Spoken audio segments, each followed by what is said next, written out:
주에 제가 뉴스를 이제 보던 것 중에서 아주 인상적으로 남는 것 몇 가지가 있습니다.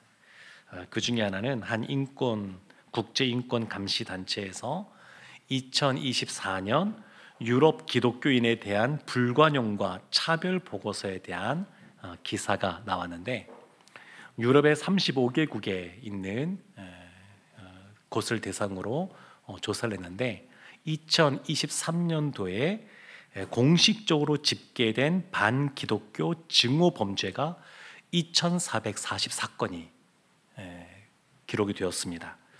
독일 한 나라만 본다 그러면 2022년도에 135건이 발생했는데 2023년도에는 277건으로 약 105% 정도 증가했습니다. 여기에는 독일은 정치적인 동기가 있을 때만 이 증오 범죄 통계에 넣었고, 정치적인 동기가 없다 그러면 그거는 통계에서 뺐습니다. 그러니까 실제로는 이거보다 더 많이 벌어지고 있다라고 볼 수 있습니다.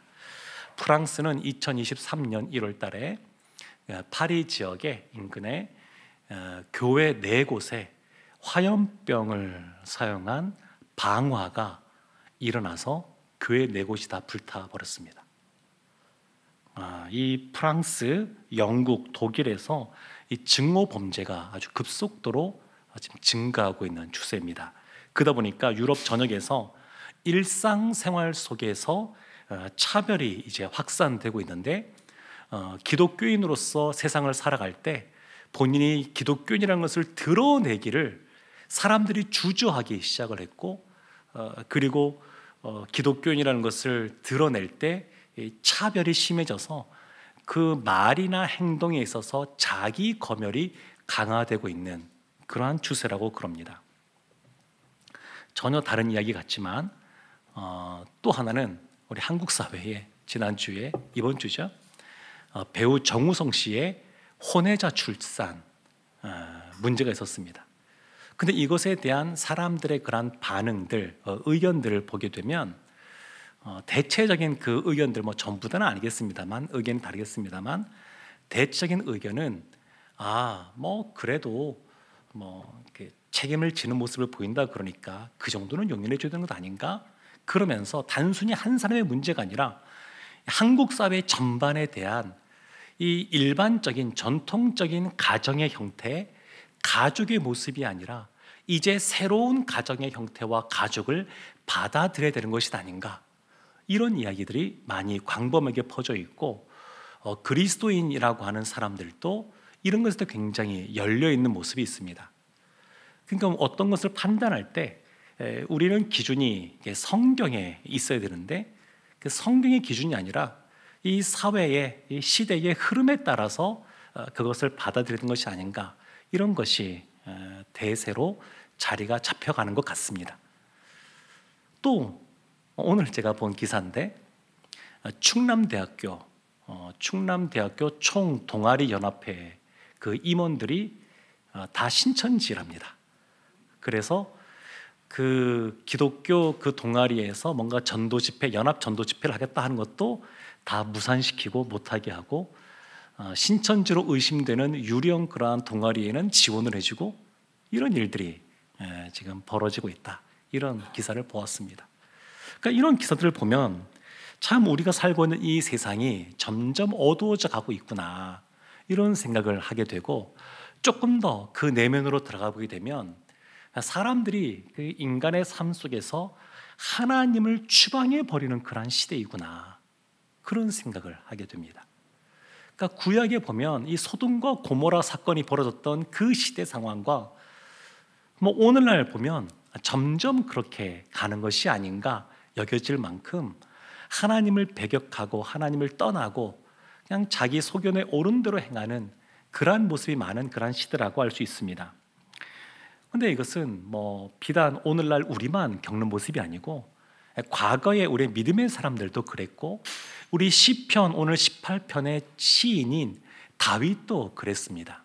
그래서 18편 앞에 보면 표제가 나오죠. 표제 보면 이런 부분이 있습니다. 여호와의 종 다윗의 시라고 하면서 여호와께서 다윗을 그 모든 원수들의 손에서와 사울의 손에서 건져 주신 날에 다윗이 이 노래의 말로 여호와께 아뢰어 이르되, 모든 원수들의 손, 사울의 손. 그러니까 다윗도 이런 어려움을 겪었습니다. 그에게 어려운 일들이 많았습니다. 어렸을 때 막내임에도 불구하고 보호받지 못하는 그러한 삶을 살았고, 형들을 찾아갔음에도 불구하고 오히려 그냥 혼이 나는, 그래서 사랑받지 못하는 그러한 모습도 있었고, 장인이자 그 왕인 사울에게 쫓겨다니는 삶, 그를 죽일 수도 있었지만, 그럴 기회가 2번이나 있었지만 그렇게 행하지 않고 하나님의 기름 부음 받은 자라고 생각해서 여전히 쫓겨다니는 삶을 살았던 그 다윗. 근데 지금 보면 이와 같이 모든 원수들의 손, 사울의 손에서 그냥 계속 있는 것이 아니라 이러한 어려움은 끝이 있습니다. 그래서 하나님께서 건져 주셨습니다. 그래서 하나님이 건져 주신 날에 다윗이 이 시편 18편을 찬양하고 노래한 겁니다. 그러면 다윗이 어떻게 하나님 앞에서 건짐을 받았는가? 무엇 때문에 다윗이 건져졌는가?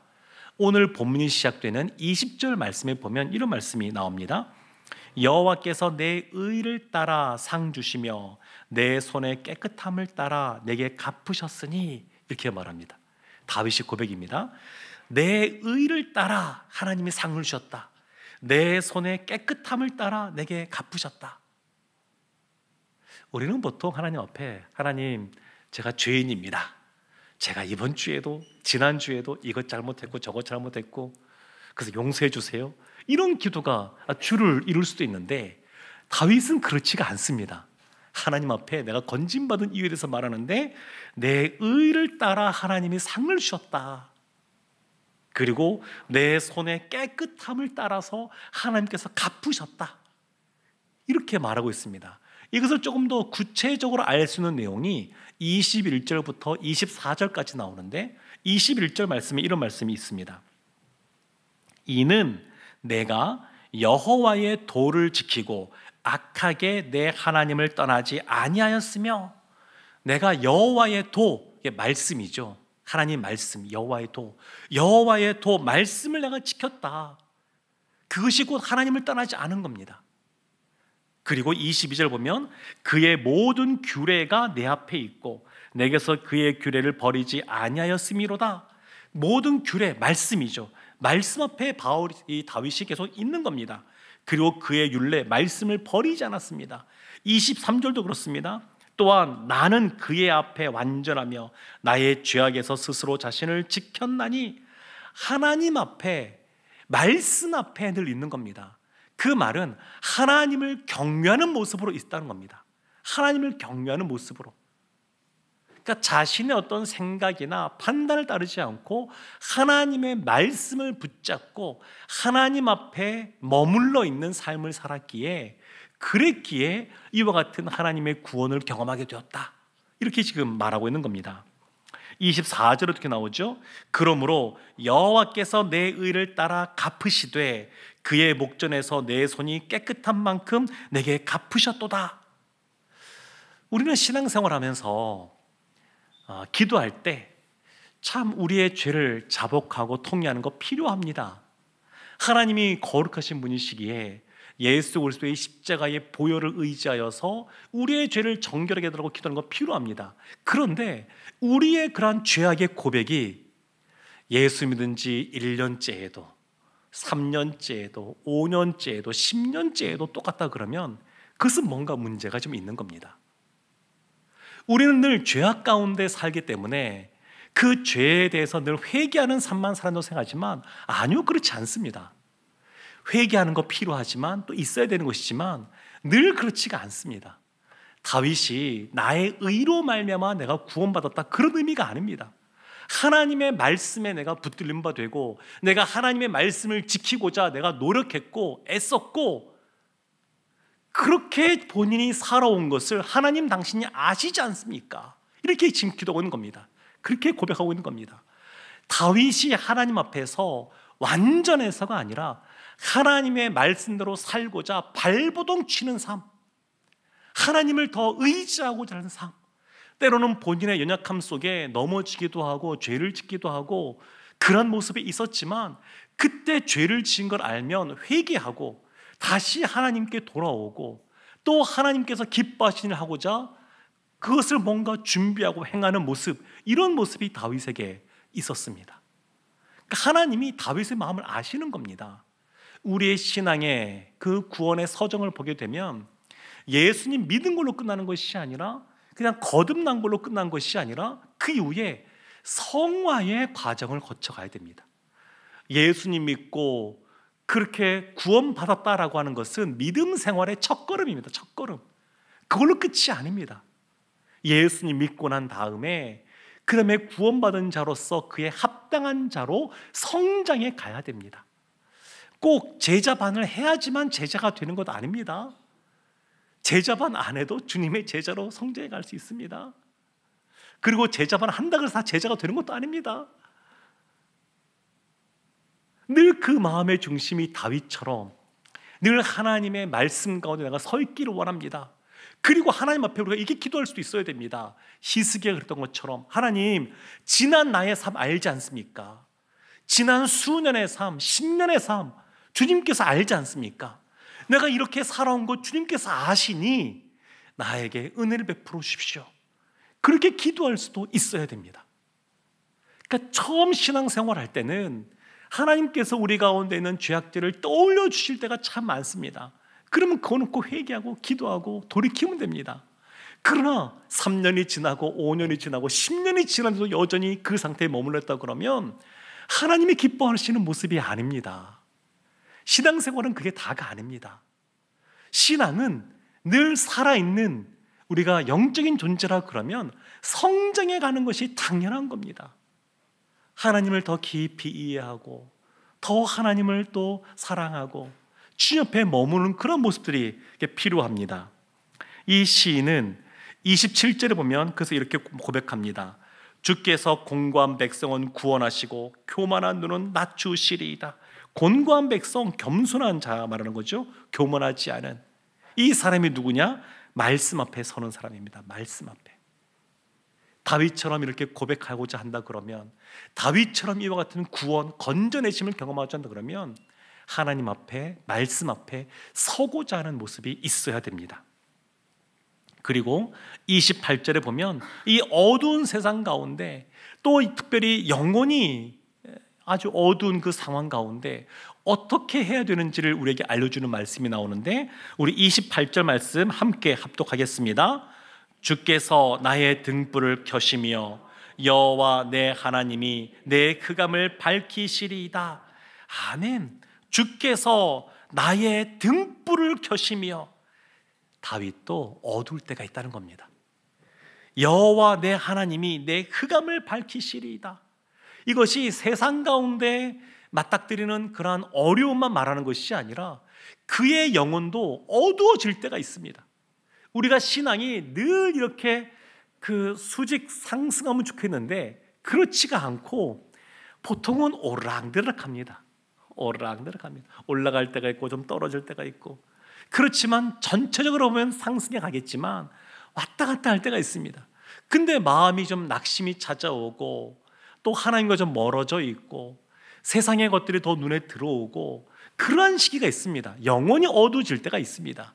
그때 어떻게 해야 되냐면, 주께서 우리의 영혼에 등불을 켜시고 주께서 우리의 영혼의 흑암을 밝히실 수 있다는 것을 인정하고 주님 앞에 나오는 것이 필요합니다. 우리의 영혼의 그러한 어두움은 주님밖에 밝히실 수가 없습니다. 빛이신 주님만이 우리의 영혼을 밝히실 수가 있습니다. 다윗이 참 위대한 존재로 나오는데 그 위대한 면이 이런 겁니다. 지금 다윗은 보십시오. 다윗은 모든 원수들의 손에서 건짐을 받았습니다. 사울의 손에서 건짐을 받은 이유입니다. 지금 왕으로 있습니다. 왕으로 있고, 그리고 뭔가 좀 평안합니다. 평안하고 뭐 어려움이 없고 전쟁하는 것마다 승승장구하고, 그리고 사무엘 하를 보게 되면 그 이스라엘의 군인들이 다윗을 향하여 뭐라고 말하냐면 이스라엘의 등불이여 이렇게 말합니다. 다윗을 이스라엘의 등불이라고 말합니다. 그런데 왕인 다윗이 뭐라고 고백하냐면 내가 등불이 아니라 주님이 등불이십니다. 주님의 등불을 켜시는 분이십니다. 그렇게 고백하고 있는 겁니다. 왕으로 있으면 올라갈 만큼 올라간 것 아니겠습니까? 누릴 수 있는 것 마음껏 누릴 수 있는 그 위치 아니겠습니까? 그런데 다윗의 위대함은 여기에 있습니다. 겸손합니다. 왕이 되기 전에 쫓기는 삶을 살았을 때나 왕이 된 이후나 여전히 주님이 나를 밝혀주셔야 됩니다. 주님이 내 안에 있어야지만 내 영혼이 살 수 있습니다. 다윗이 그렇게 지금 고백하고 있는 겁니다. 사랑하는 성도 여러분, 주님이 우리의 인생을 밝혀주셔야 그래야 우리가 빛날 수 있습니다. 다윗은 그것을 알고 있었습니다. 뿐만 아니라 29절에 이렇게 말하는데 우리 29절 말씀도 함께 합독하겠습니다. 내가 주를 의뢰하고 적군을 향해 달리며 내 하나님을 의지하고 담을 뛰어넘나이다. 아멘. 왕인 다윗이 내가 적군을 향해 달립니다. 어떻게 해요? 무엇 때문에? 주를 의뢰하였기 때문에. 내가 담을 뛰어넘습니다. 사람들은 앞에 장애물, 담이 있으면 주저하게 되지 않습니까? 그래도 뛰어넘습니다. 어떻게 해요? 내 하나님을 의지하고.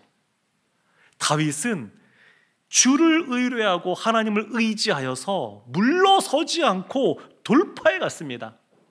그리고 실제로 다윗의 삶 속에 보게 되면 이것을 잘 보여주는 사건이 있는데 골리앗과 싸울 때입니다. 다윗이 외치죠. 너는 칼과 창과 단창으로 나오지만 나는 너가 모욕하는 이스라엘의 하나님 여호와의 이름으로 난 나간다. 그리고 달려갔습니다. 사울 왕이 갑옷을 내어주었습니다. 소년인 다윗이다 보니까 아직 크지 않아서 또 사울이 또 키가 크다 보니까 사울의 그 갑옷이 몸에 잘 맞지 않습니다. 우리가 세상 살아가면서 여러 가지 어려움들을 만나면, 문제를 만나면 이와 같이 세상적인 뭔가를 갖추려고 합니다. 뭔가 전쟁을 벌이고 싸움을 할 때도 이 세상을 변화시키려고 그러면 이 세상에 맞는 변화시킬 수 있는 전략이 필요하다고 생각하고, 그리고 이 세상을 변화시킬 수 있는 지혜가 더 필요하다고 생각하고 그 힘이 더 필요하다고 생각합니다. 근데 다윗은 그렇게 하지 않았습니다. 그의 인생에 그 어떤 것보다 높은 남이라고 할 수 있는 이 골리앗, 이스라엘의 모든 군인들 중에서 한 사람도 나오지 않는, 대적하고자 하는 사람이 나오지 않는 그런 아주 그냥 엄청난 존재인 골리앗, 그 앞에서 인간적인 방법으로 해결하는 것이 아니라 하나님을 의지합니다. 하나님을 의지합니다. 그러니까 이 고백이 다윗이 지난 삶 속에서 본인이 경험한 내용입니다. 내 앞에 적군이 있단다 할지라도 내가 주를 의뢰하여 내가 달려갑니다. 내 앞에 높은 담이 있단다 할지라도 내가 하나님을 의지하여서 뛰어넘겠습니다. 그래서 예수 믿는 사람들, 특히 우리 청년들 보게 되면 꿈이 있어야 됩니다. 여러 가지 장애가 있을 때 멈춰서거나 회피하고자 하는 것이 아니라 돌파하는 것이 있어야 됩니다. 뛰어넘는 것이 있어야 됩니다. 하나님은 원래 우리에게 그런 능력을 주시는 분이십니다. 다윗이 이와 같이 하나님을 의뢰하고 의지하면서 뛰어넘고 달려갈 수 있던 것은 그 비결이 있는데, 그 비결이 시편 18편 가장 앞에 있는 1절 말씀에 나와 있습니다. 우리 1절 말씀 한번 찾아서 함께 합독하겠습니다. 나의 힘이신 여호와여, 내가 주를 사랑하나이다. 아멘.